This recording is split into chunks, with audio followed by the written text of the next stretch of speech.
కొరకై పరిశుద్ధ గ్రంథములో నుండి ఆదికాండము 2వ అధ్యాయము 18వ వచనములగా ఇత కొన్ని మాటలు చదివి పెట్టండి. మరియు దేవుడైన యెహోవా నరుడు ఒంటరిగా నుండుట మంచిది కాదు, వానికి సాటి అయిన సహాయము వాని కొరకు చేయుదుననుకొనును. దేవుడైన యెహోవా ప్రతి భూజంతువును ప్రతి ఆకాశ పక్షిని నేల నుండి నిర్మించి ఆదాము వాటికి ఏ పేరు పెట్టునో చూచుటకు అతని యొద్దకు వాటిని దేవునికి స్తోత్రము కలుగునుగాక. ప్రభువును మిక్కిలి ప్రియమైన దేవుని బిడ్డలారా, దేవుడు నాకు అనుగ్రహించిన ప్రత్యేకమైన దర్శనమును భారమును బట్టి క్రైస్తవ కుటుంబము అనే ఒక అంశమును కొన్ని వారములుగా మనము ధ్యానించుచున్నాం. మొదటి వారములలో వివాహ వ్యవస్థ పట్ల అసలు దేవుని ఉద్దేశం ఏమిటి అనే అంశాలు మనము ధ్యానించినాం. ఆ తర్వాత క్రైస్తవ్యములో ఉన్న భర్తలు ఎలాగుండాలి అనే దానికి సంబంధించి గత వారం కొంత ధ్యానం చేయుటకు ప్రభు కృపనిచ్చాడు. ఈ రోజున క్రైస్తవ్యంలో ఉన్న భార్యలు, దేవుని బిడ్డలైన భార్యలు ఎట్లుండాలి అనే దానికి సంబంధించినటువంటి ధ్యానం మనం ఇప్పుడు చేయబోతా ఉన్నాం. కనుక భార్యలారా అంటూ దేవుడు సంబోధించిన విషయాలు మీరు గుర్తు చేసుకొని కొన్ని మంచి విషయాలు మనము ధ్యానిస్తుండగా మీరు ఆ ఉపదేశములో ఇప్పటికీ ఉంటే స్తుతించండి ప్రభువుని. ఏమైనా లోటుపాట్లుంటే యథార్థంగా చిన్న బిడ్డల్లాగా కన్నీళ్లతో యేసయ్య దగ్గర సరిచేసుకొని ఒక ఉత్తమమైనటువంటి సాధ్వీమనిగా మార్చుకున్నటకు నువ్వు ఇష్టపడి ఉపదేశానికి అప్పగించుకోవాలి. ప్రభు ఆ కృప మన బిడ్డలందరికీ ఇచ్చునుగాక. మనం ఈ ధ్యానాన్ని మనము చూస్తే దేవుడైన యెహోవా చేసినటువంటి సృష్టి కార్యాన్ని గురించి మీరు ఆలోచన చేస్తే నరుడు ఒంటరిగా ఉండుట మంచిది కాదని ఎంచి దేవుడు అతనికి సాటి అయిన సహాయం ఒకటి చేయాలి అనుకున్నాడు. కనుక స్త్రీలారా, మొట్టమొదటగా మీరు అంగీకరించవలసిన మాట ఏమనగా, నీవు సహాయము చేయుటకు సహకరించుటకు సృష్టించబడ్డావు. దయచేసి నా మాటలు మీరు మంచిగా అర్థం చేసుకోవాలా. సంఘములో వారు కానీ, సర్వ విషయములో ఎక్కడ కూర్చొని వింటున్నవారు కానీ, అసలు స్త్రీ సృష్టించబడిందే సహకరించుటకు. అనండి ఒకసారి. మీకు గుర్తు ఉండడానికి, కాస్త నవ్వనిపించినా అలా మైండ్లో ముద్ర పడటానికి ఆడబిడ్డలందరూ కూడా నోటితో ఒప్పుకోండి ఈ మాట, నా వెనక తిరిగి చెప్పండి. నేను సహకారిని, సూపర్వైజర్ని కాను అనండి. ఆమేన్. మీరు మంచి మనసాక్షితోనే అన్నారా? దేవుడు మిమ్మల్ని ఆశీర్వదించును గాక. ఎందుకంటే చాలాసార్లు క్రైస్తవ కుటుంబంలో వ్యవస్థ శీర్షాసనం వేసినట్టుగా మారుతుంది. శిరస్సుగా భార్య ఉండే ప్రయత్నం చేసిన చోట్ల దేవుని సహకారం ఉండదు కనుక కుటుంబంలో ఇబ్బందులు ఉంటాయి. దేవుడు పెట్టిన వ్యవస్థను అవ్యవస్థగా మనం చేయకూడదు, చిన్న భిన్నం చేయకూడదు. ఆకాశంలో సగం అబల కాదు సబల, ఇవన్నీ వినడానికి మంచిగా ఉంటాయి, పాటించడానికి కూడా మంచిదే. కానీ దేవుడు పెట్టిన ఒక క్రమం ఉన్నది కదా, ఆ క్రమమును మీరుట మంచిది కాదు అంటున్నాను తప్ప అంతకన్నా ఏమీ కాదు. అసలు నువ్వు సృష్టించబడింది ఎందుకు? సింపుల్గా ఈ మైక్ ఎందుకు తయారు చేశారు? శబ్దం ఎక్కువగా చేసి మీకు వినిపించడానికి కదా. ఫ్యాన్ ఎందుకు? గాలి ఇవ్వడానికి. ఆ లైట్ ఎందుకు? వెలుతురు ఇవ్వడానికి. కుర్చీ ఎందుకు? కూర్చోవడానికి. అట్లాగా ప్రతి దానికి ఒక పర్పస్ ఉంది. మరి స్త్రీ ఎందుకు? సహకరించడానికి. That is the main purpose of your creation. పురుషునికి సహకరించడానికి అంటే సాటి అయిన సహాయం చేయడానికి. అసలు నువ్వు సృష్టించబడిందే సహకారానికి, సహాయానికి. అంటే ఆధిపత్యము, పర్యవేక్షణ, పరిపాలన పదాలు ఎట్లొస్తాయి?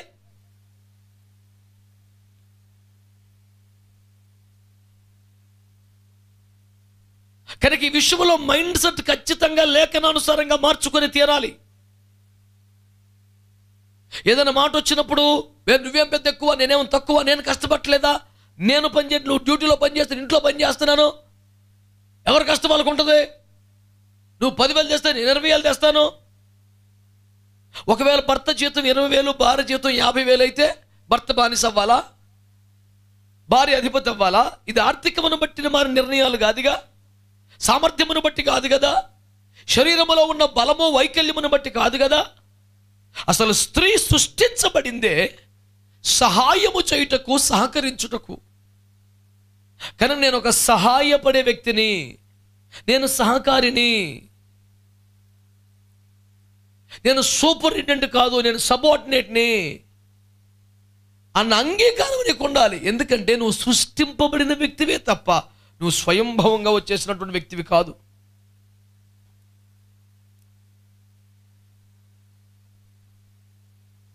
అహం బ్రహ్మాస్మి, నేనే దేవుడు అనే వ్యవహారం కాదుగా మనది. అందుచేత నువ్వెందుకు సృష్టించబడ్డావు అన్న దాన్ని మొదట నువ్వు తీసుకోవాలని ప్రభు పేరు నేను మనవి చేస్తున్నాను. దేవుని వాక్యాన్ని మరి ఆలోచన చేస్తే ఆమెను పురుషునికి సహాయము చేయుటకు, పురుషునికి సహకరించుటకు దేవుడు సృష్టించాడనే సత్యాన్ని మీరు జ్ఞాపకం చేసుకోవాలా. బిడ్లారా, మీరు దేవుని వాక్యాన్ని గురించి ఆలోచన చేస్తే ఏమి సహకరించాలి, ఏమి సహాయం చేయాలి?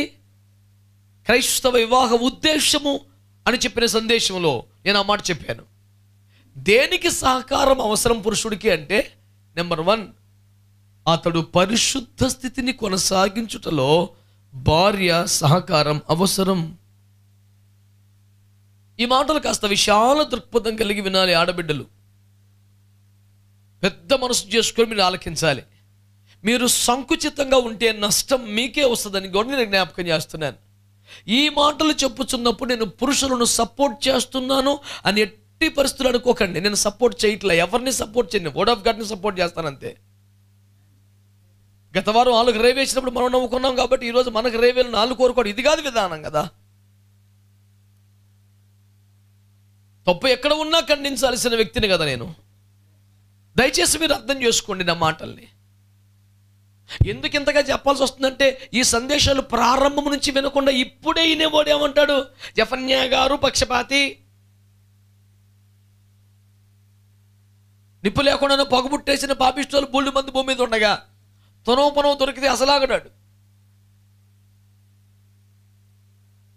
అందుచేతనే సంగతి వినకుండాయే ప్రత్యుత్తరం ఇచ్చేవాడు మూఢుడని కదా చెప్పాడు దేవుడు.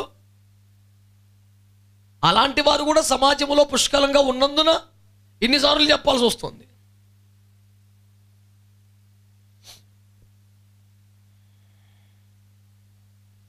ఈ వ్యవస్థను మనం అర్థం చేసుకోవాలి, దేవుడు పెట్టిన దాన్ని.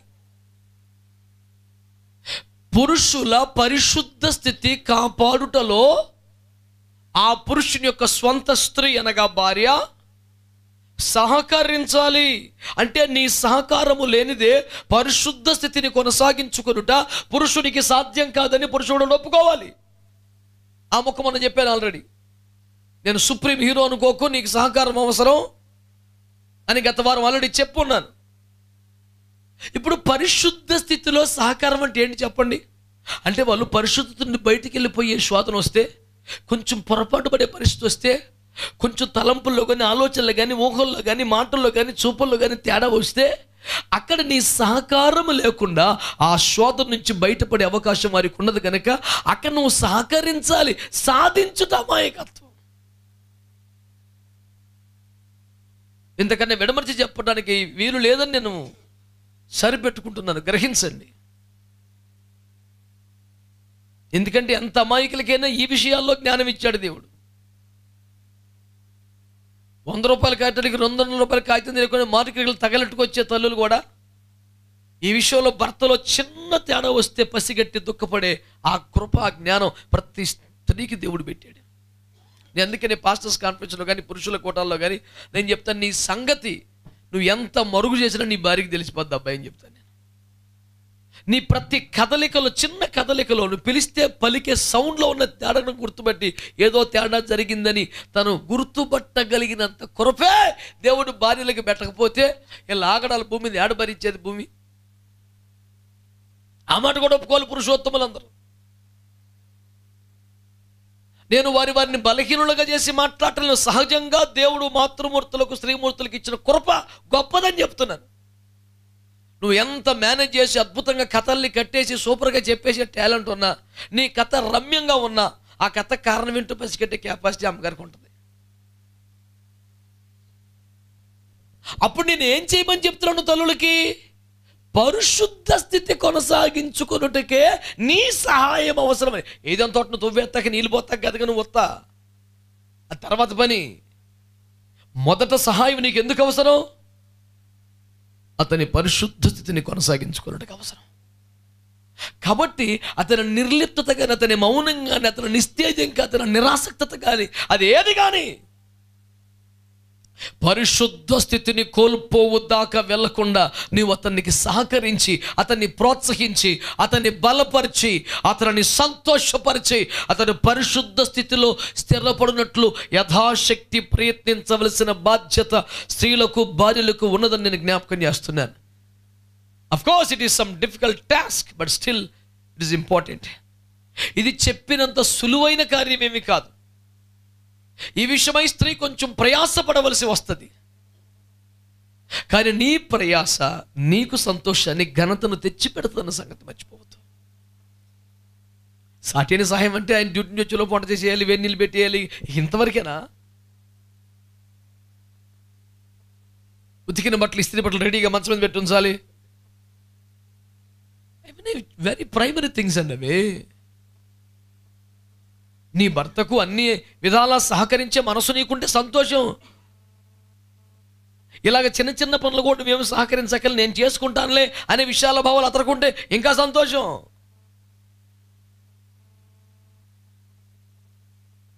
కొంతమంది భర్తలు కొంచెం విపరీత ధోరణి కలిగి ఉంటారు. అమ్మో వీళ్ళకి లూజ్ ఇవ్వకూడదు, వీళ్ళని ఎక్కువగా ప్రేమ ఉన్నా ప్రేమ చూపించకూడదు, వాళ్ళకి ఏమన్నా అచ్చయం వచ్చేస్తే ఇక మనం నెత్తిని కూర్చుకుంటే ఇక దిగరు. ఎందుకంటే ఇలాంటి పనికి మళ్ళీ చెత్త బోధలు చేసే ఒక సమాజం ఉంటుంది భూమి మీద. రేయ్ జాగ్రత్త, అలసిచ్చామంటే నెత్తి మీద కూర్చుంటుంది, తొక్కేసేయ్ అని చెప్పే నీచ నికృష్ట సలహాలు ఇచ్చేవారు కొందరు తల్లులుగా ఉండడం ఎంత విచారకరం. ఆడెవడో దుర్మార్గుడు ఆ ప్రేలాపన పేరేడంటే అర్థం చేసుకోవచ్చు. ఏమో ఒక మాత్రం తయ్యి ఉండి నీ భార్యను ఎట్టబెట్టో కంట్రోల్ అని చెప్తున్నావంటే నువ్వెంత పిచ్చి తల్లివమ్మా. అంచేత మీరు గమనించాలని కోరుతున్నాను నేను. ఎక్కడ ఊహల్లోకి వెళ్ళిపోయి మేఘాల్లో విహరించకుండా ప్రాక్టికల్గా మాట్లాడుతున్నాను నేను. పురుషుల పరిశుద్ధ స్థితికి స్త్రీ సహకారం అవసరం అంటే ఏంటి మీరు అర్థం చేసుకోండి. నీళ్లు పెడతాము, టిఫిన్ పెట్టడం ఇది కాదు. ఒక భార్యగా నీకు తెలియదు తను కొంచెం పరిశుద్ధ స్థితిలో కానీ, వ్యక్తిత్వంలో కానీ, మాటల్లో కానీ ఎక్కడో చిన్న తేడా అనిపిస్తుందా నీకు? ఆ మాత్రం హృదయం పెట్టాడు దేవుడు నీకు, ఆ మాత్రం జ్ఞానం పెట్టాడు దేవుడు నీకు. నిన్ను తయారు చేసినప్పుడే ఆ చురుకైన బుర్ర నీకు పెట్టాడు దేవుడు. నేను ఎప్పుడు చెప్తాను, ఎక్కడ సెమినార్లకు వెళ్ళినప్పుడు నువ్వు ప్రపంచాన్ని నమ్మించవచ్చు కానీ నీ భార్యను నమ్మించలేవు. తేడా వస్తే నీ ప్రవర్తన అణువు తనకు తెలుసు కనుక. అందుకే నేను ఆ మాట కూడా చెప్పాను. పెళ్లిళ్ళలో ప్రసంగాలు చేస్తున్నప్పుడు ఆదికాండం 2వ అధ్యాయం 18, 24 వరకు చదువుతారు, 25 చదవరు. ఎవరన్నా పొరపాటున చదివిన హై ఎక్కడేం చదవాలో తెలియదు నర్మయ్ అని కోప్పడతారు. ఎందుకంటే 25 వచ్చినే ఉంది, వారిద్దరూ దిగంబరులై ఉండరి, వారు సిగ్గు ఎరుగకు ఉండరని ఉంది. అది చదివితే ఎంత అవమానం. 24 వరకు అని చెప్పి అంతవరకే చదవాలి. అమ్మ చదివేవాడు కప్పుకుని ఇంకొక వచ్చిన ఉండిపోయింది కానీ చదివేసాడు అనుకోండి, ఆడికి సిలివే. నిజానికి అది అంత సిగ్గుపడే దుర్మార్గమైన వచనం ఎందుకు రాస్తాడండి? ఒక అధ్యాయాన్ని ఆ వచనంతో ముగించాడంటే దాని విలువేంటో తెలియాలండి నీకు. మాట్లాడతాం మళ్ళీ. అక్కడ దేవుని ఉద్దేశం వారిద్దరూ దిగంబరులు అయి ఉండరి, వారికి అన్న మాట రాయవలసిన అవసరం ఏంటంటే అక్కడ వారు తప్ప ఇంకెవరు లేని ఆ యొక్క ఏకాంత ప్రపంచం వారి యొక్క శయన మందిరంతో సమానం అని అంటున్నాను. దాని ఉద్దేశం ఏమి చెప్పదలిచాడు దేవుడు అంటే మీ ఇద్దరి మధ్యలో రహస్యం ఉండకూడదు అని. దాని అర్థం అది ఆ వచనం రాయటం వెనక. భార్యకి తెలియకుండా లక్షలు ఎవరు చేస్తాడు ఈడు, ఏమో స్తోమత తగ్గట్టు ఏమో వేలు ఎవరు ఏం చేస్తుంది. నువ్వు లక్షలు చేయగా నేను 1000 రూపాయలు చేయకూడదా?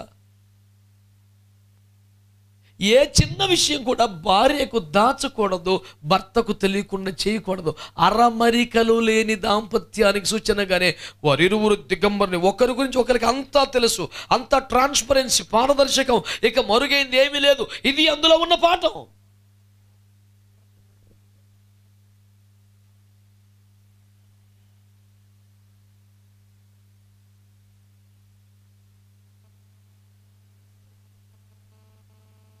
అంచేత దేవుని బిడ్డలారా, శ్రద్ధగా దేవుని వాక్యాన్ని కానీ మీరు ఆలోచన చేస్తే,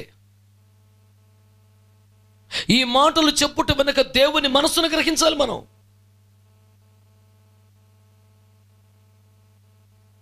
సహకరించుటకే సృష్టించబడ్డనను ఒప్పుకోలు మీ దగ్గర ఉండాలి. ఆ సహకారం వంటలోనూ ఇంటిలోనూ కాదు, వ్యక్తిత్వమునికి అవసరమని మీకు జ్ఞాపకం చేస్తున్నాను. నేను క్యారెక్టర్కి అవసరమని జ్ఞాపకం చేస్తున్నాను.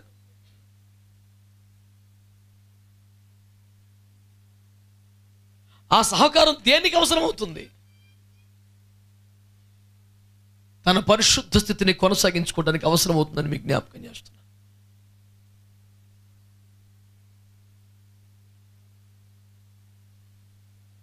నీ సహకారం లేకుండా తను పరిశుద్ధుడిగా కొనసాగుట కష్టం అని గుర్తుపెట్టుకోవాలి.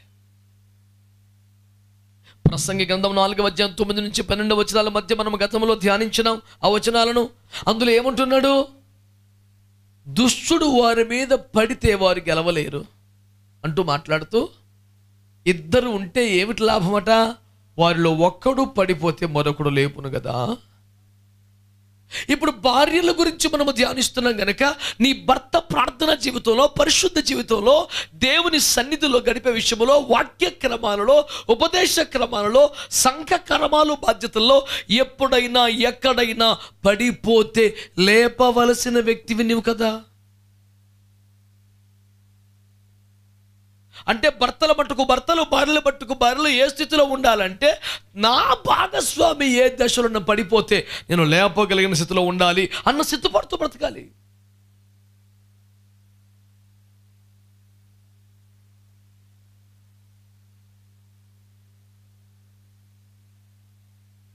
ఇప్పుడు ఇక్కడ ఇంతమంది భార్యలు ఉన్నారు. మీరు అందరూ ఆలోచించండి. నీ భర్త ఎప్పుడైనా ఎక్కడైనా ప్రార్థనలో కానీ, పరిశుద్ధలో కానీ, సమర్పణలో కానీ, పరిచర్లో కానీ కృంగిపోతే, వెనకబడితే, నిరుత్సాహపడితే, నీరసపడితే, ప్రార్థనలో తగ్గిపోతే, సంఘారాధనలో వెనకబడిపోతే, అతని భావజాలాన్నే సపోర్ట్ చేస్తున్నావా?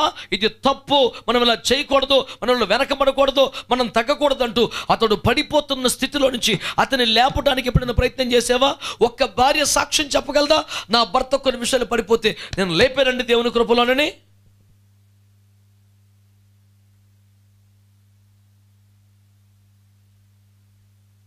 సైలెంట్గా కలవకుండా, మాట్లాడకుండా రైలు పట్టాలకు పక్కన వెళ్ళిపోతాం కాదు పొలమని.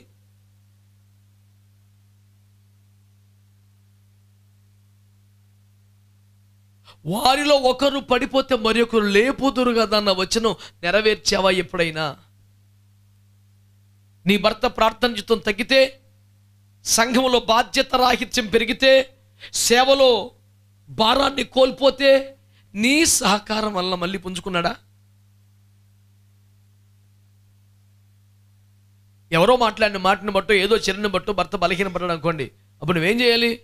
అవునండి, మిమ్మల్ని అసలు అలా పట్టించుకోకపోతే నాకు కూడా చాలా బాధ అయిపోయింది. నువ్వు ఇప్పుడు ఏం చేస్తున్నావు? అగ్నికి ఆజ్యమే ఇటుమే. ఇప్పుడు నువ్వేమనాలి? సరే, మనకెందుకు అదంతా? మనం దేవుని కొరకు వెళ్తున్నాం, వాక్యం కొరకు వెళ్తున్నాం, సహవాసం కొరకు వెళ్తున్నాం, దేవుని సన్నిధిలో ఉంటూ మనకు ఆశీర్వాదకరం, ప్రభు మాట్లాడతాడలే అంటూ తను నిమ్మలపరిచే మాట ఏమైనా మాట్లాడావా? అవునండి, మీరు మౌనంగా ఉన్నారంటే అసలు నువ్వు అడిగేస్తాం అనుకున్నా నేను.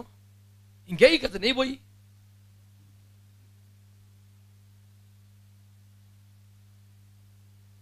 పడిపోయిన వారిని లేపుతావా? పడిన చోట సమాధి చేసేస్తావా?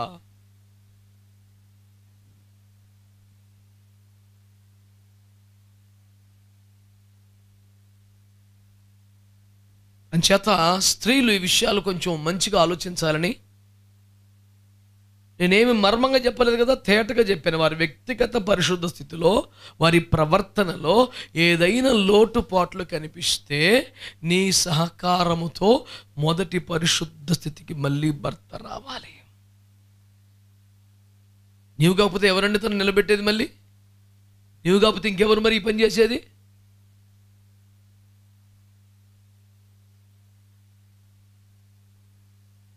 ఈ విషయంలో మెలకువ కలిగిన ఆత్మ దేవుడు మన బిడ్డలందరికీ అనుగ్రహించాలని నేనెంతో ప్రార్థిస్తున్నాను. ఆమేన్. చెప్పాలి మంచిగా హల్లెలూయా, హల్లెలూయా, హల్లెలూయా. మీరు ఆలకించండి బిడ్డలారా.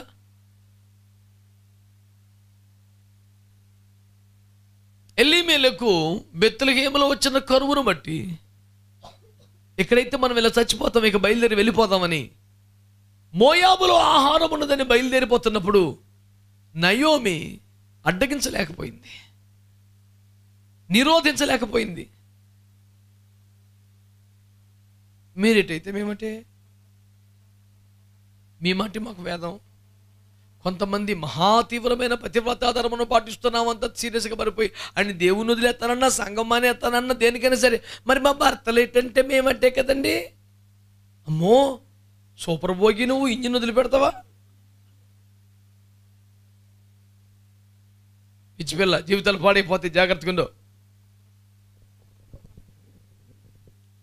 ఆ పదాలు దేవుడు ఎందుకు మాట్లాడాడు? దేవుని కంటే ఎక్కువగా ఎవరిని? తల్లిని తండ్రిని అని కూడా మాట్లాడుతుంటే భర్త భార్య ఏమిటంటే సెకండ్ పొజిషన్ కదా.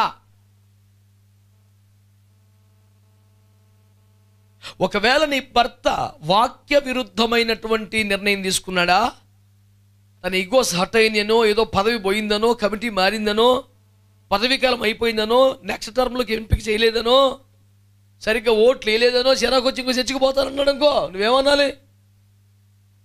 పదవీచ్యుతుడైన మీ వెనకాల ఉండే నాకును బాధగానే ఉన్నది, పదవి ఇంకో చచ్చికెళ్ళిపోదాం. తప్పు కదా. ఇలాంటివన్నీ కూడా క్రోడీకరించి నేను చెబుతున్నాను. అతడు పడిపోయినప్పుడు లేపాలన్న పాయింట్లో నీ భర్తే చల్లబడితే ప్రార్థనలో, పరిశుద్ధతలో, సమర్థలో, పరిచర్యలో, సమర్పణలో నీవు లేపే స్థితిలో బ్రతుకుతున్నావా?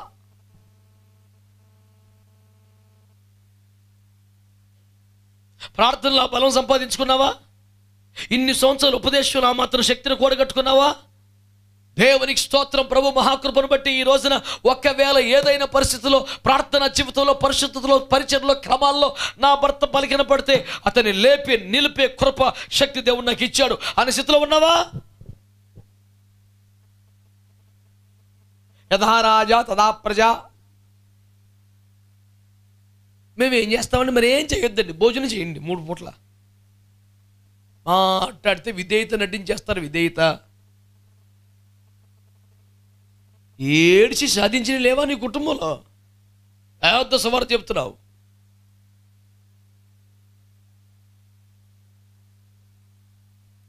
చాలా సంవత్సరాలుగా నేను చెప్తున్నటువంటి జోక్ని మన జాతీయులు కూడా ఎక్కడైనా బాగానే, అది ఆయన కూడా చెప్పాడు.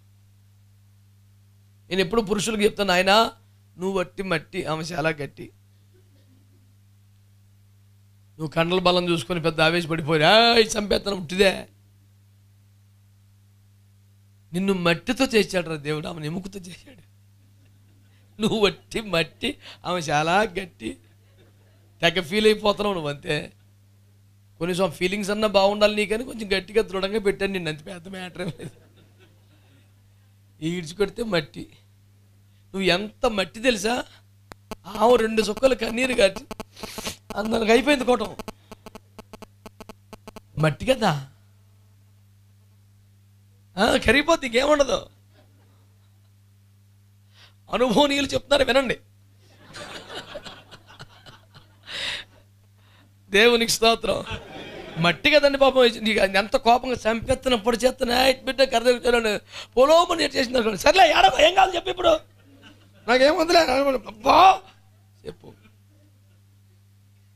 మొన్న పండుగ కూడా చేరుకున్నది. నా మాతన్ని ఏడుతూ ఎందుకు, తీసుకెళ్ళి కొనుక్కో, అయిపోయింది కోటం. అదే నువ్వు కానీ ఏడిసావనుకో గట్టి మట్టిగా అది కరుగుతాయి.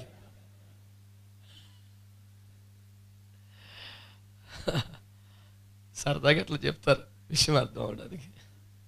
అదొక సిద్ధాంతం అనుకునేవి లేనిపోంది. హల్లెలూయా. అంచేత నేను చెప్పేది ఏంటంటే ఒక పెద్ద సిద్ధాంతంగా చెప్పట్లు, నువ్వు పెద్ద ఎక్కువ అని ఫీల్ అయిపోకు, ఏం కాదు నువ్వు పెద్ద మట్టి అని చెప్తున్నాడు అంతే, అంతకని ఏం చెప్తలేదు.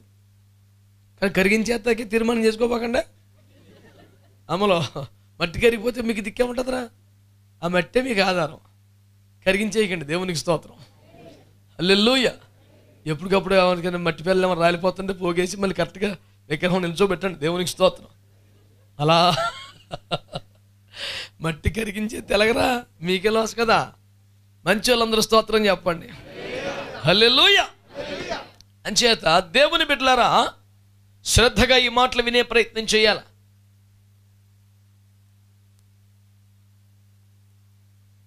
ఎలీమేలకు కష్టం వచ్చిందని, బాధ వచ్చిందని, అక్కడికి వెళ్తే మ్యాథ్ దొరకదని బయలుదేరిపోతుంటే ఈవిడ ఏమనాలి? ఏమండి, ఇంకా ఊర్లో ఇంతమంది ఉన్నారు, ఎవరైనా వెళ్తున్నారా? శ్రమ రాగానే పారిపోవటం ఏంటండి? దేవుని సందు వదిలిపెట్టకూడదండి, మనం అలా తిరగకూడదండి, తప్పండి. ఎప్పుడైనా చచ్చేదే కదా, పోనీ కరువు వాళ్ళు చచ్చిపోతే సన్నిధిలోనే చచ్చిపోతాంలేండి, అంతేగాని దేవుని సన్నిధి వదిలిపెట్టాలి. ఒక్క మాట అంటేనే సొమ్మే పోయింది. ఇలాంటి కీలకమైన నిర్ణయాల సమయంలో భార్యలారా, you can raise your voice. మీ స్వరం వినిపించండి. ఓరగా వండి పెడతానికి నువ్వు వంట మనిషివి కాదు, ఇంటి మనిషివి. పరిస్థితులు చక్కదిద్దాలి. దేవునికి స్తోత్రం కలుగునగా. హల్లెలూయా, హల్లెలూయా. నాకు ఎందుకంటే తెచ్చిగా వండి ఎక్కడ పెడతాను, సవాల్ చెప్తాను. నాకు మనం ఎందుకు? నీకన్నా సూపర్గా ఉండే కర్రీ పాయింట్లు బోల్డ్ వచ్చి నువ్వు ఎందుకు బాబు అనవసరంగానే. బుర్ర బుద్ధి ఉండాలి. తిండి కోసం కాదు నువ్వు ఉన్నదే, వంట కోసం కాదు. ఇంటిని చక్కదిద్దాలి, ఇంటిని పరిపాలించాలి. నీ చేతిలో పెట్టాడు దేవుడు. జ్ఞానవంతురాలు తన ఇల్లు మూఢురాలు అంటే కట్టిన పీకేసిన తాళం చేతులు మొత్తం నీ చేతులు కదా పెడతా యేసు ప్రభు. నువ్వు కేవలం కిచెన్ రూమ్ మట్టికి ఫిక్స్ అయిపోయి అన్ని గదులు వదిలేస్తున్నావు అమాయకంగా. స్తోత్రం చెప్పు.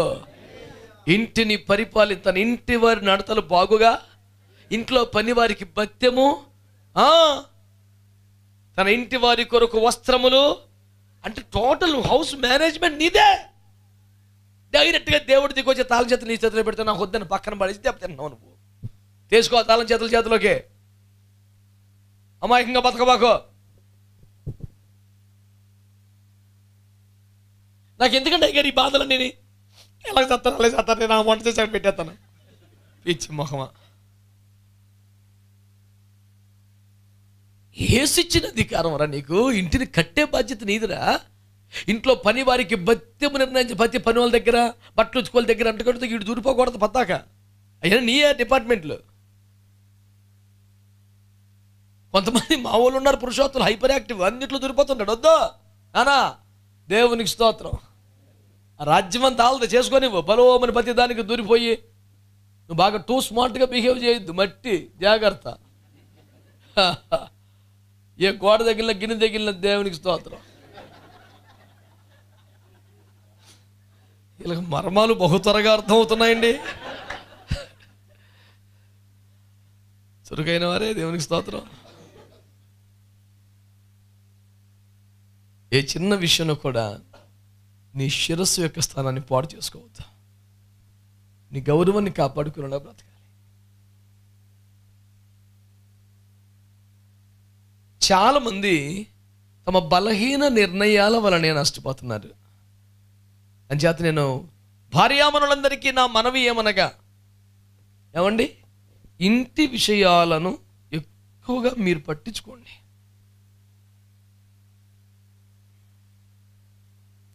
ప్రతి దాంట్లో నీ ముద్ర ఉండేలాగా చూసుకో. ఎందుకంటే నీకు అప్పగించాడు దేవుడు. 31 అధ్యాయం సామెతల గ్రంథం 1కి 10 సార్లు చదువుకో. నీ బాధ్యతలు, నీ యోగ్యత, నీ స్థానం అన్ని చక్కగా రాసిపెట్టిన పుస్తకం అది. చేతుల అధికారాన్ని పోగొట్టుకొని బాధ్యతలను వదిలేసుకొని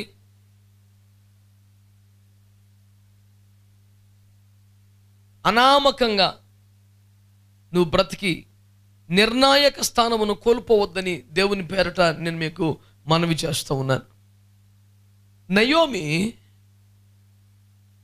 ఆ తీవ్రమైన నిర్ణయములలో మౌనముగా ఉండిపోవటం వలన బహుభయంకరమైన శాపాన్ని మౌనంగా భరించాల్సి వచ్చింది. లోతు భార్య లోతు తీసుకున్న చేదైన నిర్ణయాన్ని వ్యతిరేకించక మౌనముగా సమ్మతించినందున ఫలితం అనుభవించాల్సి వచ్చింది. నేను అంటున్నాను, దేవుని సన్నిధిని, అక్కడ లోతు ఇక్కడ ఎలీమెలెకు ఇద్దరు కూడా దేవుని సన్నిధిని, ఆత్మీయ తండ్రిని, సహవాసాన్ని వదిలిపెట్టే తీవ్ర నిర్ణయాలు తీసుకున్నప్పుడు భార్యలు మౌనముగా ముండిపోయినందుకే భార్యలే ఎక్కువ శిక్షను అనుభవించాల్సి వచ్చిందని మీకు జ్ఞాపకం చేస్తాను. చాలామంది భర్తలు ఏదైనా ఒక నిర్ణయం తీసుకున్నప్పుడు మరి యజమాని కదండి, మరి భర్త కదండి. ఇప్పుడు యజమాని గనక భర్త గనక అయితే అతని యొక్క ఆత్మ సంబంధమైన లోపములలో, తప్పుడు నిర్ణయాల్లో నువ్వు పాలిభాగస్తురాలు అవ్వాలా? నేను దేవుడు ఎందుకు పెట్టాడు? పరిశుద్ధ స్థితిని కాపాడుకోవడానికి, సహకరించడానికే కదా. ఒకవేళ తాను పడిపోతుంటే లేపడానికి కదా. తాను పడిపోయినా నేను పడిపోయేదను, ఇద్దరమును ఏకమై చచ్చిపోయేదము. జీవమును కృపావరము విషయములోని భార్యలోని తోటివారు అనే సత్యాన్ని ఎరిగి, పాలిభాగస్తులను ఎరిగి వారితో జ్ఞానంతో కాపురించమని దేవుడు మాట్లాడుతున్నాడు. నీ భర్తతో కూడా నువ్వు జీవించాలి, సావాలని కాదు చెప్పింది అక్కడ. జీవమును కృపావర విషయంలో నువ్వు పాలిభాగస్తులు కానీ మరణం విషయంలో పాలిభాగస్తు. అంచేతను ఈ పూట ఉపదేశాన్ని మీరు అంగీకరించి లోతు భార్య వల్లే, ఎలీమెలెకు భార్య వల్లే మీరు ఉండక కీలక నిర్ణయాలు తీసుకునేటప్పుడు మీరు చాలా జాగ్రత్తగా ఉండాలని ప్రభు పేరట మీకు హెచ్చరిక చేస్తున్నాను. ఒకళ్ళిద్దరు భార్యల గురించి, ఆదర్శవంతమైన పాత్రను పోషించిన వ్యక్తుల గురించి నేను మీ ఎదుట ప్రస్తావించి నేను ఈ పూటకు ముగిస్తాను. మొదట నేను మీ అందరి ఎదుట ప్రశంసించాలి అని ఆశపడుతున్న ఒక పరిశుద్ధురాలు, ఒక భక్తురాలు పేరు నాకు తెలియదు, ఎందుకంటే బైబిల్లో రాయలేదు. చెప్పండి, నోవహు భార్య. ఎంతగానో ప్రశంసించాల్సిన అద్భుతమైన క్యారెక్టర్ ఉన్న తల్లి ఆవిడ. కానీ ఆవిడ పేరు ఎందుకో బైబిల్లో యేసయ్య రాయలా. బహుశా ఆ స్థానంలో నిన్ను ఊహించుకొని నీవు నిలబడి ఆ కీర్తి ప్రతిష్టలకు తగినట్టు ఎదగాలని దేవుడు నీకు ఒక అవకాశం ఇస్తూ ఆ అవకాశం నీకు ఇచ్చాడు. మీరు ఆలోచించండి, నోవహు భార్య సహకారం లేకుండా ఓడ కట్టబడుద్దండి. ఇప్పుడు గమనించాల్సిన మాట, ఆత్మలో చల్లారిపోతే, ఆత్మలో పడిపోతే, ఆత్మలో వెనకబడిపోతే లేపాలి అనుకున్నాం మనం. మరి ఆత్మలో భర్తలు ఉన్నత స్థానంలో ఉంటే, మనకంటే అభిషేకంలో ఉంటే, మనకంటే ప్రార్థనాపూర్వకంగా ఉంటే, మనకంటే వాక్యపు విలువలు కలిగి ఉంటే, మనకంటే పరిచర్య ధర్మాల్లో నలుగుతున్న వారైతే వారి నిర్ణయాల్లో ఎంతగా పాలిభాగస్తులం అవ్వాలి. మీరు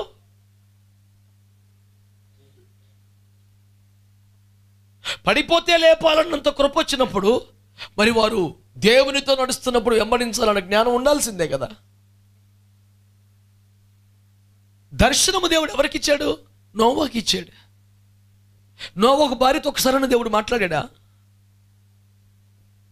అమ్మా నీ భర్తకు సహకరించరా అని చెప్పాడా? ఆవిడ ఎంత గొప్ప నోవహు నిందారహితుడు గనుక, నోవహు నీతిమంతుడు గనుక, నోవహు దేవునితో నడిచినవాడు గనుక, నోవహు దేవుని కృప పొందినవాడు కనుక, దేవునితో అతనికి ఉన్న ఆధ్యాత్మిక అనుభవం పట్ల ఒక గౌరవము నమ్మకం ఉంది కనుక అతనితో మాట్లాడితే దేవుడు నాతో మాట్లాడినట్లే నా భర్త దర్శనమే నా దర్శనం అన్న సమర్పణలకు ఆమె రాగలిగింది కనుక అంత అద్భుతమైన ఓడ కట్టగలిగింది. భార్యలారా, మీ భర్తలు దేవుని కృప పొందిన వారైతే, దేవునితో నడుస్తున్న అనుభవం కలిగిన వారైతే, నిందారహితముగా సాక్ష్యమును కాపాడుకుంటున్న వాళ్ళైతే వారి నిర్ణయాలను నీ నిర్ణయాలుగా నువ్వు గౌరవించాలి. ఈ దర్శనం దేవుడు తన భార్యకి ఇవ్వలేదా? తనకేం చెప్పలేదే? నా భర్త దర్శనమే నా దర్శనం అనుకుంది, నా భర్త భారమే నా భారం అనుకుంది, నా భర్త పనే నా పని అనుకుందండి. స్వచ్ఛందంగా మీదేసుకొని ఎంత కష్టపడి పనిచేసింది. కొత్త కోడళ్ళు ముగ్గురు కూడా వచ్చిన రోజునే ఓడ పనిలో నలిగిపోతున్నారంటే అత్తగారి వ్యవహారం కాదండి.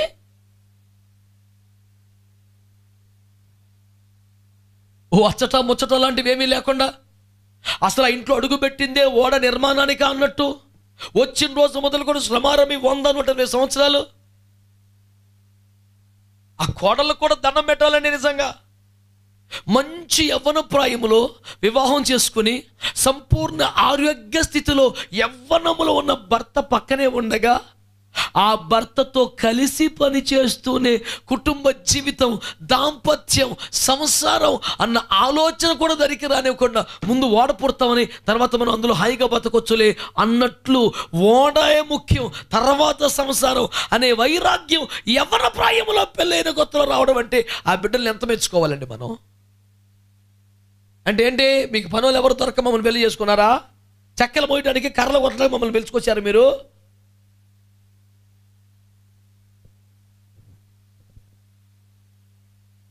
కూలోళ్ళు దొరక మమ్మల్ని తెచ్చుకున్నారా మీరు అని అడ్డం తిరిగితే చేసేది ఏముందండి?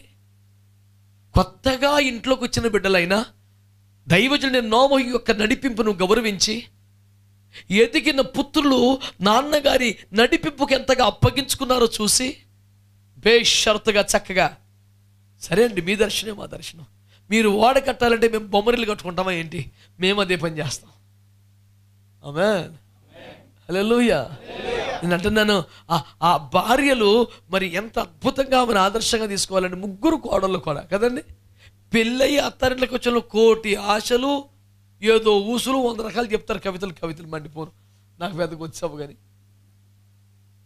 ఇన్ని ఆశలతో ఇంట్లో అడుగు పెడతారండి. వచ్చిన దగ్గర నుంచి చెక్కలు, పేర్లు, తారు, మేకులు తప్ప ఏం కనపడుతుంది అక్కడ?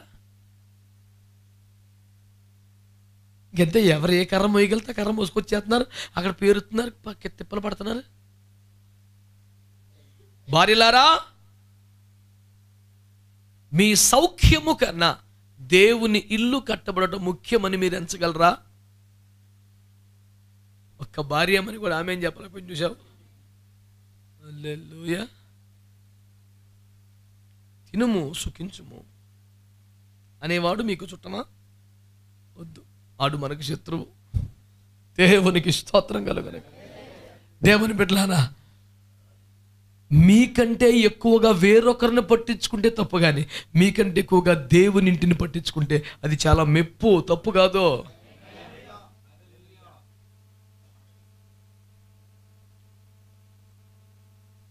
మరి ఆ మాత్రానికి ఎందుకు పెళ్లి చేసుకున్నారా? పొద్దున్న ఎత్తే చెక్కలతో ఎకులు కొట్టు, తారు డబ్బా తీసుకురా, ఇందుకే పెట్టే మమ్మల్ని, నేను వెళ్ళిపోతాను పుట్టింటికి. 45వ కీర్తన 10వ వచనంలో ఏం చెప్పాడు? కుమారి ఆలకించుము, ఆలోచించుము, నీ తండ్రి ఇంటి నీ స్వజనమును మరువుము. గత వారం ఏం చెప్పుకున్నావు? పురుషుడు తన తల్లిని తండ్రిని విడిచి, కొంచెం విడిచి ఇటు జరిగితే చాలు, కొంచెం ఇటు పక్కొస్తే సరిపోద్దు. నువ్వేం చేయాలా? ఏకంగా మరిచిపోవాలి పుట్టింది.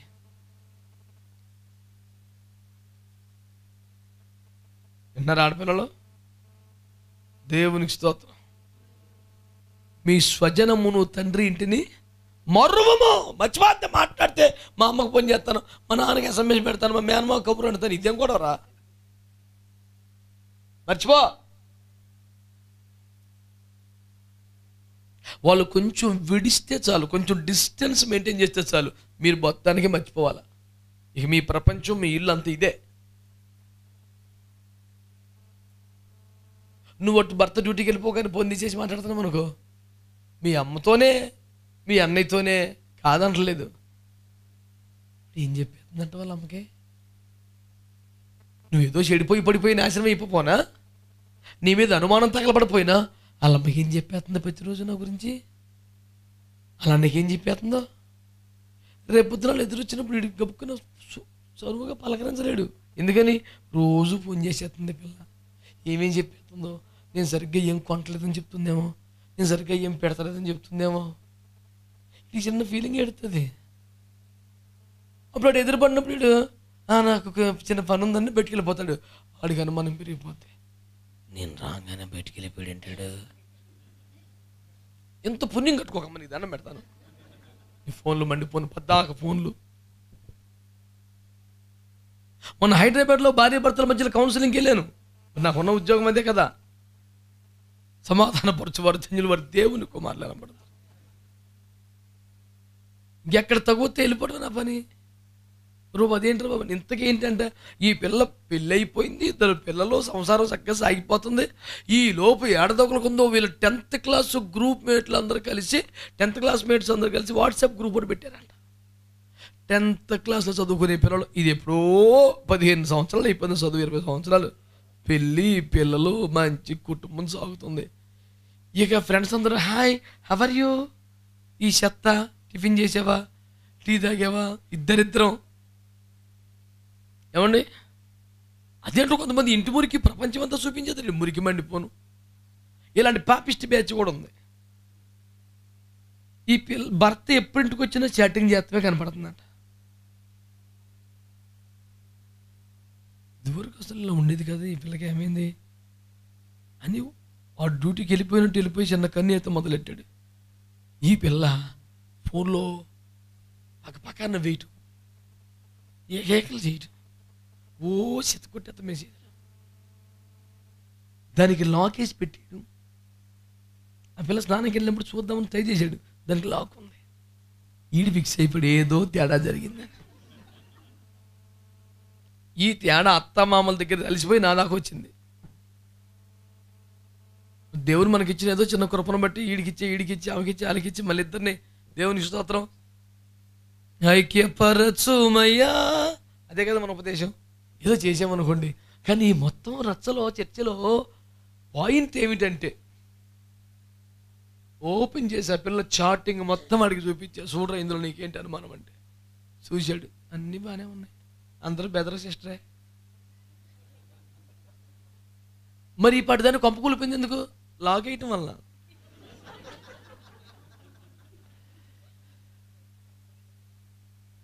ఈ పిల్ల ఏమంటే అసలు నా మీద నీకు అనుమానం రావడం ఏంటి, అసలు నాకు 15 సంవత్సరాలు నేను అంటదాన్ని తెలియదా నీకు? ఈ ఒక్క పాయింట్ మీద చచ్చిపోతానంట ఆ పిల్ల. నీకు నాకు మధ్యలో దాపరికు లేని ఇన్ని సంవత్సరాల జీవితంలో కొత్తగా ఈ లాకులేంటే అంటాడు ఆడు.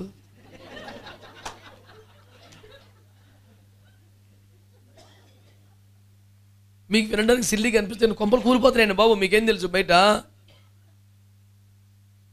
ఈ పిల్లలను గదిలో పెట్టి కౌన్సిల్ పెట్టి, ఆ పిల్లలను గదిలో పెట్టి కౌన్సిల్ పెట్టి, ఇద్దరు ఒక చోట పెట్టి ఎన్ని కోటలు చేశాను మీకేం తెలుసు? దేవునికి స్తోత్రం. పేర్లు ఊర్లు అనవసరంగా నాకు అర్ధరాత్రి దాటాక ఫోన్లు వచ్చిందంటే నాకు టెన్షనే. ఈ బాబత కేసు అయింది. ఈ గది నుంచి ఒక ఫోన్, ఆ గది నుంచి ఒక ఫోన్, ఇద్దరు ఒక ఇంట్లో ఉంటారు, చెరుకు గదిలోకి వెళ్ళి తలిపేసేసుకుంటారు. ఆ గదిలోంచి ఆ పిల్ల ఫోన్ చేస్తుంది, అన్నయ్య ఇలా చేస్తున్నాడని. ఆడు ఫోన్ చేస్తున్నాడు, చేసేసిందా ఫోను, ముందు ఇలాంటివన్నీ చేసి నీకు చెప్పేస్తుంది రా మీద అని ఈడంటాడు. ఎక్కడ మనం ఇటు ఒక 3 ప్రసంగాలు, ఇటు ఒక 3 ప్రసంగాలు వేసి 7 ప్రసంగాలు ఒక చోట పెట్టాలి ఇద్దరిని. ఇదో ఒక మినిస్ట్రీ మరి ఏంటి చేయాలి? దేవునికి స్తోత్రం కలుగునగా. హల్లెలూయా. కనుక భార్యలారా, మీరు ఎలాగో నడుచుకున్నవనలో దేవుని వాక్యము తేటగా తెలియచేయుచున్నదన అపవాదికి చోటీయకుడి. తాటి చెట్టు కింద పాలు తాగొద్దని పెద్దోళ్ళు చెప్పారు. నువ్వు తాగిన పాలే నీ మనస్సాక్షికి తెలుసు, దేవుడికి తెలుసు. ప్రపంచంలో ఏ బుద్ధున్న యూజ్లెస్ ఫెలో కూడా నమ్మడం అంతే కదా. నువ్వు తాగే పాలు తాటి చెట్టు కింద తాగటువంటి యూజ్లెస్ ఫెలో కదా. నిందించుటకు విరోధికి అవకాశం, జాగ్రత్తలోనే ఉండాలంతే. నువ్వు తప్పు చేయలేదు, తప్పు చేయలేదు కనుక మొండిగా ఉండడం తప్పు బిడ్డ. అది నేను చెప్పేది. నువ్వు తప్పు చేయలేదు కదా అని చెప్పేసి మొండిగా పంతం వేసుకొని కూర్చోవటం తప్పు.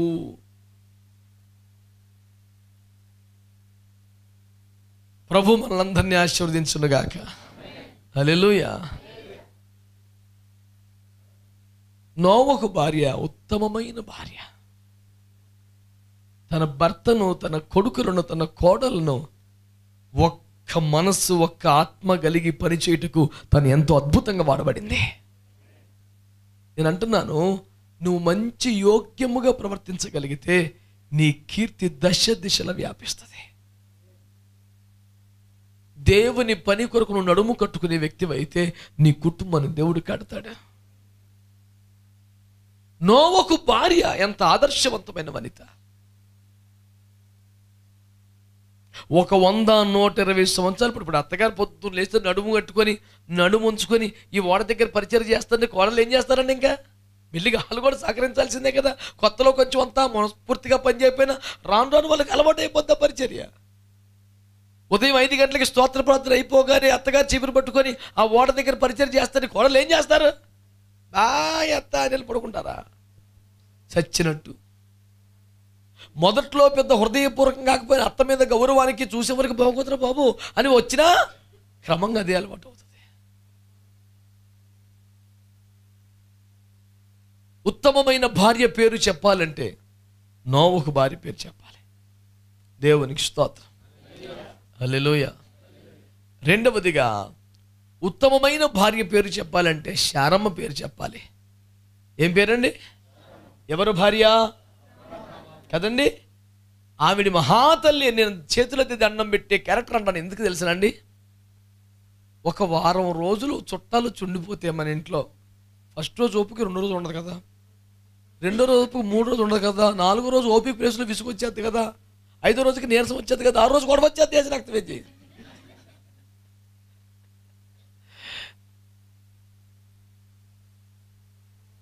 కాస్త తెలివిగా నిరసన ప్రకటించాలంటే పొద్దున్న లేచి గదిలోంచి బయట రాకూడదు అన్నమాట. ఎంతోమంది తల్లులను చూశాను నేను. చుట్టాలు ఇంట్లో ఉన్నారు, నువ్వు గుప్పుకు లేచి 5ంటికి వచ్చి టీ ఏదో పెట్టాలి కదా, 7ంటి దాకా నువ్వు గదిలోంచి బయట రాకపోతే వాళ్ళ భర్త ఏంటి? అప్పుడు ఇడు నీరసమైన భర్త ఉంటాడు ఒక అమాయకుడు. ఈడు వచ్చి తనకి బాగాలేదండి మరి అంటాడంటే ఏంటంటే మర్యాదగా బ్యాగ్ సర్దుకోమని ఇటు చెప్తాడు. ఇంకా పాప అర్థం చేసుకొని గబగబా సర్దేసుకొని మేము వెళ్తాను, మీరు శుభ్రం వండు తినరా, మేము ఎందుకులే మీకు. వాళ్ళు అలా మెట్లు దిగి గేట్ వేసి వెళ్ళిపోతారు, చిలక్కలు వేసిపోద్ది. ఇది సహజంగా లోకములో ఉన్న విధానం. కానీ కొన్ని సంవత్సరాల పాటు కుటుంబ సభ్యులుగా అక్కడే పుట్టి పెరిగి వర్ధిల్లుతున్నవారు పూటకి 400 మంది ఉంటే అంతమంది హాయిగా ఉండి తినగలుగుతున్నారంటే ఆ తల్లి పుణ్యం. అది 3వ రోజుకి మురికి చుట్టం నేడుస్తుంది లోకమండి. 400 మంది మనుషులు కొన్ని సంవత్సరాలుగా ఉంటారు కొంపలో. నేను నా ప్రారంభ ధ్యాన కాలంలో వాక్యాన్ని ఆదికాండ 18లో దేవుడిని యెహోవా తండ్రి కుమార పరిశుద్ధాత్మ త్రియేక దేవుడు ఇంటికి వచ్చినప్పుడు గబగబా వంట చేసి పెట్టేశారు, త్వరగా సిద్ధము చేశారు. ఉండిందేమో కోడి పిల్లగా దేవునికి స్తోత్రం, అయినా త్వరగానే చేసేశారు. ఈ మాటలు చెప్పుకుంటూ త్వరగా ఎలా చేసేశారు అని నేను కొంచెం లాజికల్గా ప్రశ్నించుకున్నప్పుడు నాకు కొన్ని సంవత్సరాలకి తర్వాత ఒకరోజు అలాగే అదే ప్రశ్న ఇంకా ఉంది, త్వరగా చేశారంటవా అని అనుకుంటా ఉండగా నాకు టక్కుమని ఒక మెరుపు లాంటి ఆలోచన ప్రభు ఇచ్చారు. 3 మనుషులకు చేసి పెట్టడం పెద్ద లెక్కే ఉంది, పూటకి 400 మంది చేసి పెడుతుంది తల్లి. సోదరం చెప్పండి, పూటకి 400 మంది కొన్ని సంవత్సరాలుగా చేసి పెడుతున్న చేతికి 3 అతిథులకు చేసి పెట్టడం పెద్ద లెక్కే ఉందండి. నేనంటే అర్థం ఏంటి? పరిచర్లో నలిగిన వారికి ఇలాంటి పెద్ద శ్రమ ఉండదు. కొంతమందికి దేవుని బిడ్డలారు ఇదే నగరంలో, నేను పేర్లు వివరాలు చెప్పను కానీ మీకు ఒకరు మమ్మల్ని భోజనం పిలిచారు, నన్ను నా భార్యని. ఇదే నగరంలో చాలా కాస్ట్లీ కుటుంబం, 3-4 బెడ్రూమ్లు ఉన్న కొంప, ఆ సోఫా కొన్ని లక్షల ఖరీదు ఉంటుంది, డైనింగ్ టేబుల్ కూడా 80,000 1,00,000 ఆ కాలాన. ఐమ్ టాకింగ్ అబౌట్ 2006-07 ఆ టైంలో. నన్ను నా భార్యని డిన్నర్కి పిలిచారండి. వి వర్ దేర్ బై 8 PM. 10 దాకా తినట్లేదు. ఎందుకని ఉన్నారు? భార్య భర్త 2 పిల్లలు 4 కలిసి కింద మీద పడిపోతున్నారండి వంట చేసి పెడతాక. మాకు అల్లకల్లోలం అయిపోతుంది ఇల్లంతా. ఆ గదిలోకి ఈ గదిలో పరిగెడతారు, మళ్ళీ మొదలు కొంచెం ఒక 10 నిమిషాలండి మళ్ళీ పరిగెడతారు, కింద పడిపోయి మీద పడిపోయి. ఇంతకీ వంకాయ పచ్చి బఠానీ కూర, చారు, అన్నం వీళ్ళు పెట్టింది. ఓర్ని ఇది ఎక్కడ ఏ దేశం వంకాయ ఎంతసేపు ఉడకబెట్టావు?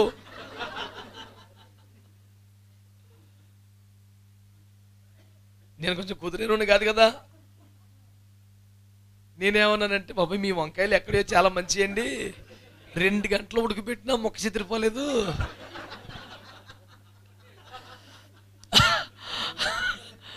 అని చెప్పి నేను కాస్త సున్నితంగా అన్నాను. అంటే పాపం అయిపోయింది వాళ్ళకి. అది అంటే ఇంకా కొన్ని కర్రీస్ ఉన్నాయి, మరి మీరు ఇష్టపడరు అని ఫ్రిడ్జ్లోంచి తీస్తున్నారు కూరలో. తీయటం కిక్కి మనిపిస్తుంది, తెత్తమే ఏంటది అది. ఆ కూరలన్నీ చూస్తున్నాను కదా, కర్రీ పాయింట్లో కొనుక్కొచ్చినాయి. నేను అడిగాను, అమ్మా ఇవన్నీ హోటల్ కూరలు అంటే అవునండి అది సంగతి అన్నాను. అంటే ఏంటి అన్నారు, నువ్వు రోజు వంట చేసే తల్లివి కాదు కదమ్మా, ఈరోజు హోటల్లో తెచ్చిన ఎన్ని ఉన్నాయి చూడు ఫ్రిడ్జ్లో సరుకు, అంత దరిద్రం అంతా మురగబెట్టి మళ్ళీ ఏడ్చిపెట్టుకుని తినేస్తున్నావు ఇవన్నీ. యేసుప్రభు చూడు ఏలి అలిసిపోతే తాజా రొట్టె పెట్టాడు నీలాగా, అందులో పెట్టి కిక్కి మరిపిస్తాం కాదు, పడిపోయి వెనక్కి వెళ్ళిపోయి లోకంలోకి వెళ్ళిపోయి సముద్రంలోకి వెళ్ళి మళ్ళీ చేపలోకి వెళ్ళిపోయిన బ్యాచ్ ఒడ్డుకు వస్తే నిప్పుల మీద కాల్చిన చేప అట్ట పెట్టాడు తాజా. నా యేసుప్రభు స్టైల్ అది. నువ్వు భలే యేసుప్రభు పెట్ట దొరికావమ్మా. స్టాక్ ఉంటుంది కిరాణా సరుకులాగా ఫ్రిడ్జ్లో సరుకు. పొరపాటున ఫ్రిడ్జ్ చుట్టూ ముందుకు జరిగితే కుప్పలు పడిపోతాయి. తల్లిలో అమ్మా మీరు అట్టువారు కానందుకు మీకు వందనములు. ఏంటండి దరిద్రం. శారమ్మ పేరు ఎందుకు దండం పెడతానంటే, ఎండవేళ మిట్ట మధ్యాహ్నం వచ్చారట. అతను త్వరగా పెరట్లోకి వెళ్ళి ఒక దూడను సిద్ధపరిచి త్వరగా తెస్తే, ఈ టైంలో ఏంటండి ముందు చెప్పొచ్చు కదా, అర్ధాంతరంగా తీసుకొచ్చి జనాలు ఇప్పుడు పెట్టమంటే ఎవరు పడతాడు, టపేలు పని ఎత్తేస్తుంటే ఈడు బతివేలు వచ్చేలో మీరు వెళ్ళిపోతారా. ఇలాంటి దుర్మార్గమైన సమాచారం ఎన్ని చోట్ల చూడలేదు. ఆ ఎండ వేళ పెట్టకుండా అతిథులు వస్తే భర్త త్వరగా పెరట్లోకి వెళ్ళి సిద్ధపడుతుంటే తెచ్చి పెట్టేలోపు అన్ని ఏర్పాట్లు చేసుకుంది, త్వరగా వండి వడ్డించింది. నేను చక్కని క్రమండి. ఆతిథ్యం ఇచ్చే సమయంలో కూడా ఒక మాట గుర్తుపెట్టుకోండి, అక్కడ ఆ ఇంట్లో పూటకి 400 మంది తింటున్నారండి, శిష్యులు, కుమారులు, పనివారు, దాసదాసీలు ఉండగా ఆ దైవత్రయానికి అబ్రహాము స్వయంగా వడ్డించాడు. నీకు అర్థమైందా? 400 మంది మనుషులు ఇంట్లో పెట్టుకొని పని మనుషులను, దాసులను, కుమారులను, శిష్యులను, సైనికులను పెట్టుకొని స్వయంగా తాను వడ్డించాడు. అదండి దైవికమైన లక్షణం అంటే. అబ్రహాము ఆశీర్వించబట్టు. ఎందుకు ఆశీర్వించబట్టు సార్? రాయ్ పెట్ట భోజనం పెట్ట, రాయ్ నీళ్ళు పట్ట, రాయ్ పోరు బాబు నీ బాసమ్మండి పోను. నువ్వు ఎక్కడైనా చెయ్యి, దైవజనులు ఇంటికి వచ్చినప్పుడు నీ చేతులతో నువ్వు ఆతిథ్యం చేయటం నీకు ఆశీర్వాదకరం. కొన్ని పద్ధతులు బైబిల్లో మనం చూసి నేర్చుకోవాలండి. 400 మంది సైనికులు ఇంట్లో ఉండగా, దాసదాసీలు ఉండగా స్వయంగా వారు అబ్రహాము ఒక దూడను తెచ్చి త్వరగా సిద్ధం చేసి, రై రెడీ చేయండి అంటే చేయరా. సైనికులు సార్ ఉన్నది అక్కడ, రెక్క మొక్క లాగెత్తర పట్టుకొని 5 నిమిషాల్లో అంటే సైనికులను పెట్టుకొని స్వయంగా తాను చేశాడు. శారమ్మ రొట్టెలు చేసిందట. దైవిక విలువలు కుటుంబంలో కాపాడుకోవాలి మనం. అది మన రేంజి, మన పొజిషన్ చూపించుకునే స్థలం కాదు. మనం ఆశీర్వాదాలు పొందవలసినటువంటి వినయస్థానం. మన చేతులతో మనం వండి వడ్డించడం ఆశీర్వాదకరం. శారమ్మను ఆదర్శంగా పెట్టుకోవాలి మనం. పెట్టిన అతిథులు అసమయంలో వచ్చారు, మిట్ట మధ్యాహ్నం వచ్చారు, విసుగు చిరాకు లేకుండా వండి పెట్టింది. 400 మంది మనుషులు సంవత్సరాల కొద్ది కొంపలో పడి తింటున్నారంటే ఆ తల్లి ఎంత సాధ్యమని ఉంటే సాధ్యమండి. చిరాగ్గా ముఖం పెట్టుకుని అన్నం పెడితే ఎవరు తింటాడు సార్? అడంత దిక్కులోనైనా అడుక్కొని తింటాడు, రోడ్డు మీదకి వెళ్ళిపోయి తినండి. ఇంట్లో ఒక చిరునవ్వుతో ప్రేమతో వడ్డించే తల్లి కాకపోతే అన్ని సంవత్సరాలుగా అన్ని 100 మంది తినడం సాధ్యం కాదండి. నువ్వే ఉన్నావు డైనింగ్ టేబుల్ దగ్గర కూర్చోబెట్టి ప్లేట్ కొంచెం సౌండ్ వచ్చేలాగా పెట్టేసి తిను అంటే తింటావా? అయిపోయింది కూటం. అన్నం వేసి కోరేసి తిను అందనకు వందనాలమ్మా. 400 మంది మనుషులు తిన్నారంటే ఆ తల్లి ఎంత ప్రేమతో కన్న బిడ్డలాగా చూసుకునే ప్రేమ గల తల్లి కాకపోతే సాధ్యమండి. దైవజనులు డేవిడ్ రాజయ్య గారు ఏ స్త్రీ కొరకు ప్రార్థన చేయమన్నా ఆ ప్రార్థన నాకు చాలా ఇష్టం. వెంటనే మా పితరుల దైవమా, శారా దైవమా, మా బిడ్డను ఆశీర్వదించయ్యా అంటాడు. నాకు ఆ మాట చాలా ఇష్టం. కనీసం ఒక 100 మందికి ప్రార్థన చేయటం అబ్జర్వ్ చేసి ఉంటాను నేను. ఏ స్త్రీమూర్తికి ప్రార్థన చేయమన్నా షారా దైవమా, రిబ్కా దైవమా అంటూ ప్రార్థన ప్రారంభిస్తారు ఆయన. నాకు చాలా మంచిగా అనిపిస్తుంది. ఆ తల్లుల గుణాలు, ఆ ఫలాలు రావాలని దైవజనుడి హృదయ వాంఛ. ఆమేన్. దేవుని బిడ్డలారా, మంచి భార్య. ఈయనేమో భార్య పర్మిషన్ తీసుకోకుండా, భార్యకి మాట్లాడకుండా, ఇంటిమేషన్ లేకుండా, ఇన్ఫర్మేషన్ లేకుండా, అయ్యా మీరు మా ఇంటికి వచ్చారు, మీరు కొంచెం అలసట తీసుకోండి, కాళ్ళు కడుక్కోండి, త్వరగా సిద్ధం చేస్తాం. నాకు ఓపిక లేదు. ఎవరినండి కేకేసావు? మరి వాళ్ళు భోజనానికి కూడా ముందు ఒక మాట చెప్పొచ్చు కదా, మాకు భోజనానికి పిలుస్తాను చెప్పొచ్చు కదా. ముందు వీళ్ళ సమ్మతి తెలుసుకొని వీళ్ళతో ఊగొట్టించుకొని ఇటు చెప్పాలంటే వెళ్ళి, లేకపోతే గిన్నెలన్నీ పడిపోతుంటాయి, ఉప్పుల కారాలు తరమరైపోతుంటాయి. ఎన్ని బుద్ధులు మార్చబడి సరి చేయబడాలా.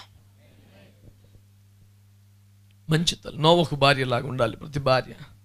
ఆదర్శవంతమైన భార్యలు వారు. అబ్రహాం భార్య వలె ఉండాలి. దేవునికి స్తోత్రం కలుగునుగాక.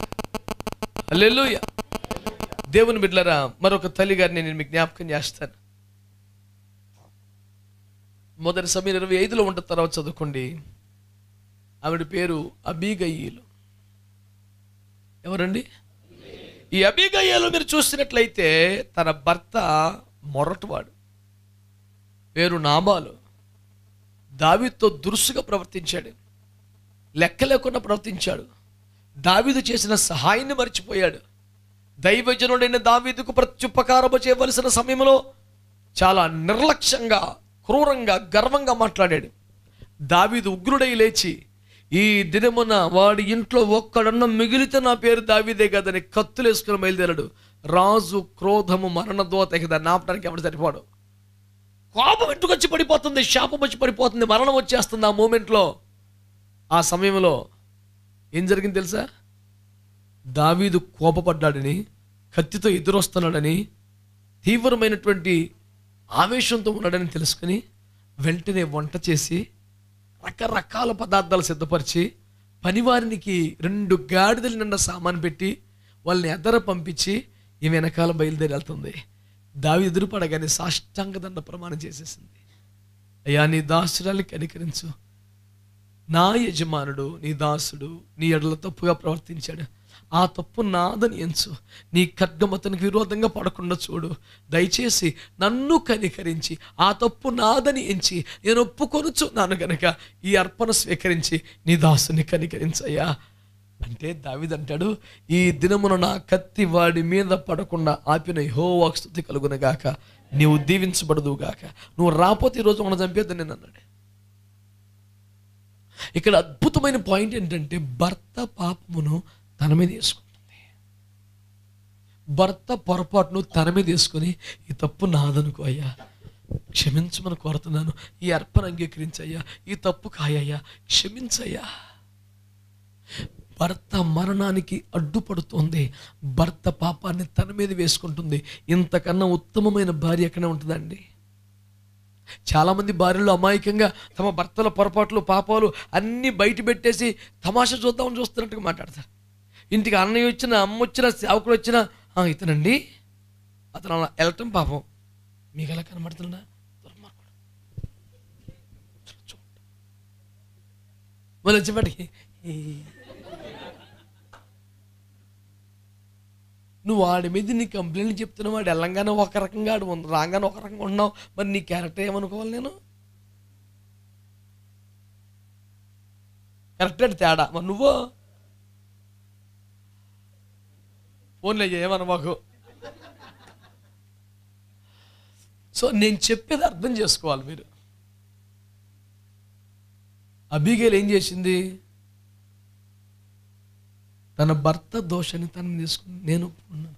అది దైవరక్షణ కదా. మనుషులందరి పాపాలు యేసయ్య మీద వేసుకున్నాడుగా, ఇజ్రాయేల్ పాపాన్ని మోషే మీద వేసుకున్నాడుగా, యూదుల పాపాన్ని నెహెమ్యా, దానియేలు మీద వేసుకున్నారుగా. ఎవరెవరు పాపాలో మీద వేసుకొని అడ్డుపడుతున్నప్పుడు నీ సొంత భర్త పాపాన్ని, దోషాన్ని నీ మీద వేసుకొని తన బదులుగా దేవుని సన్నిధిలో మోకరించయ్యా, తనకి ఇంకా ప్రార్థన జీవితం రాలేదు, తనకి నీ విలువ తెలియట్లేదు, తనకి ఈ సేవ, ఈ సమర్పణ, ఈ భారం అర్థం కావట్లేదు, తను స్పందించట్లేదు, లెక్క చేయట్లేదు, తప్పే. కానీ నేను ఒప్పుకున్నానుగా, నా ముఖం చూస్తాను వదిలేయ్యా, తన మీద శిక్ష రానివ్వకు, కోపం రానివ్వకు అంటూ నీ భర్త విషయంలో అడ్డుపడగలిగే, తన ప్రాణమును కాపాడగలిగితే నీకంటే ఉత్తమ భార్య ఇంకేముంటుంది చెప్పండి? నీ ప్రాణం అడ్డేసి భర్తను కాపాడగలట కన్నా ఉత్తమమైన వ్యవహారం ఇంకేముంటుంది చెప్పండి? కనుక ఒక 3 భార్యల పేర్లు చెప్పాను ఈ రోజున మీకు. 1 నోవహు భార్య, 2 అబ్రహాము భార్య, 3 నాబాలు భార్య అబిగయీలు. వీళ్ళు 3 భార్య స్థానానికి వన్నె తెచ్చిన స్త్రీలు. ఇంకెవరూ లేరని చెప్పట్లేదు నేను. ప్రతి తల్లిని గురించి ధ్యానించడానికి మనకు సమయం సరిపోదు కదా. ఒక 3 మీ ముందు పెట్టాను. భార్య అను స్థానానికి వన్నె తెచ్చినటువంటి నారీమణులు, సాధ్యమణులు ఈ 3 కూడా. నేను ఒక సంఘ కాపరిగా, ఆత్మీయ తండ్రిగా నా హృదయపూర్వకంగా కోరుకుని చేసే ప్రార్థన, నా బిడ్డలు నోవహు భార్యలాగా ఉండాలి, అబ్రహాము భార్యలాగా ఉండాలి, నాబాలు భార్య వలె ప్రాణం అడ్డేసి ప్రాణమును కాపాడగలిగిన వాళ్ళుగా మారాలి. నీ భర్త దోషములు నీ మీద వేసుకొని తనను కాపాడే వ్యక్తిగా ఉంటావా, లేకపోతే తనను రోడ్డు మీద పడేసే వ్యక్తిగానే ఉంటావా? నువ్వు ఆలోచించాలి. చిన్న తేడా దొరికితే, చిన్న ఛాన్స్ వస్తే రచ్చబండ మీద తీసుకొచ్చేయటం, మొత్తం ఫేస్బుక్లో పెట్టేసి ప్రపంచం అంతా చర్చించుకునేలా చేసేయటం, ఇది దేవుని బిడ్డలకు లక్షణం కాదని నేను మీకు జ్ఞాపకం చేస్తున్నాను. దేవునికి స్తోత్రం కలుగునగా. హల్లెలూయా. నూతన నిబంధన కాలంలో మనం చూస్తే ప్రిస్కిల్లా ఒక అద్భుతమైనటువంటి భార్యగా మనకు కనిపిస్తుంది. అకుల భార్య. పౌలు గారిని కెంక్రియలో, సేవలో ఎంతో వ్యతిరేకతలు వస్తే మగవాడు తన భర్త కంటే కూడా చొరవ తీసుకొని ముందుకెళ్ళి శత్రువులు ఇంటి మీద, పౌలు మీద దాడి చేయకుండా తన ప్రాణమును అడ్డేసి పౌలు గారిని కాపాడిందంట చాలాసార్లు. ఆ కృతజ్ఞతను దాచుకోలేక లేఖ రాస్తాడు రోమపత్రిక 16లో, నా ప్రాణమునకు అడ్డేసి కాపాడిన ప్రిస్కిల్లకు, అకులకు వందనాలు. భర్తను ముందు పెట్టే బైబిల్లో భార్యను ముందు పెట్టారు, భర్త పేరు వెనక పెట్టారంటే తన ప్రాణమును పణంగా పెట్టకు ఆ తల్లి ఎంత ప్రయాసపడిందో మీరు ఆలోచించాలి. మొదట పురుషుడు తర్వాత స్త్రీ అని మాట్లాడిన పౌలే అకులను వెనకాల పెట్టి ప్రిస్కిల్ల పేరు ముందు చెప్పాడంటే ఆమె త్యాగానికి ఎంత విలువిచ్చింది బైబిల్. ఆడపిల్లలు భార్యలు జ్ఞాపకం చేసుకోవాలి, మా భర్త మరి మేము వారి వెనకాలే కదండి, మరి ఇంకా మరి వాళ్ళు రాకపోతే మేము ఎలాగండి? చాలా వినయమూతుల్లాగా ప్రవర్తించాలని ట్రై చేస్తున్నటువంటి మోసం ఇదంతా. ఆధ్యాత్మిక విషయాలలో అవసరమైతే నీ భర్త కంటే ఒక అడుగు ముందు నడవాల్సి వస్తే నడవాలి. నువ్వు అడుగుల్లో అడుగు, వెనకడుగు కాదు, ముందడుగే. ఈ ఆత్మలో తప్పులేదు. స్తోత్రం. హల్లెలూయా. కనుక భార్యామణులందరూ కూడా ఈ పాఠములను అంగీకరిస్తున్నారని నేను నమ్ముతున్నాను. ఆమేన్ చెప్పండి. ఆమేన్.